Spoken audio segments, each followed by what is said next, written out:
जोंनि बे रंगिना स्टुडिय'आव हांख्रायना लाबोदों फिसौ सानै नोंसोर गावनि सिनायथिखौ बुंना लानाय। आंनि मुङा दारुल लाहारी, आंनि बाबानि मुङा युमेनसार लाहारी, आंनि आइनि मुङा निबा लाहारी। आङो 5 थाखोआव फरायो आरो आंनि स्कुलनि मुङा सिजौ एकाडेमि मुसलपुर। बरिया बरिया। आरो नोंनिखौ बुंना ला। आंनि मुङा सांग्रिला बसुमतारी, आं थाखो 6 फरायो। आंनि बाबानि मुङा अबिनाश बसुमतारी आरो आंनि मानि मुङा गाम्बारि बसुमतारी। आंनि स्कुलनि मुङा इउएन एकाडेमि बागानपारा। बागानपारानि इउएन एकाडेमियाव फरायो।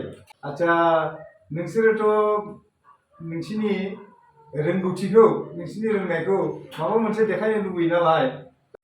जोंहा फिसौ सानै नैबे दारुल लाहारी आरो जोंहा बे सांग्रिला बसुमतारीया दंफैगासिनो दङ। बिसोर बैसागु मोसानो नागिरदों। गतिके बे बैसागु मोसानाय गावसिनि रोंगौथिखौ जिहेतु दा बैसागुनि मोनसे बोथोर सफैदों, बिनि गोसोआव मोनसे रंजानाय, बेनिखायनो बिसोरो दा मोसागोन। जोङो जोंनि रोंनायखौ दिन्थिगोन आरो देखायगोन। आच्छा, आंबो आंनि रोंनायखौ दिन्थिफुंनो नाजागोन। मोजाङै मोसादो, एसे मिनि बाला बाला। जिहेतु दा गोदान बोसोर रंजालि बैसागुनि सान, बेनिखायनो बयनिबो गोसोआव रंजानाय मोनसे दङ नालाय, बेखायनो नोंसोरबो एसे गोसोखौ रंजानाय बेबायदि। बैसागु बोथोरा रंजानायनि थाखायनो जाखायो, बेखायनो जोङो नंगौ निस्सय। दा होमबा नोंसोरो मोसानो थाखाय रेडिखा ना? दे रेडि।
रंजादे आगैमोन सनाथि रुफाथि, मोसादे आगैमोन मोनबारि बिबारि, सेरजा सिफुंनि हे रैसुमै देंखोजों, खाम जथा जाबख्रिंनि हे रैसुमै देंखोजों, बायदेमलाय सिदेमलाय बागुरुम बागुरुम।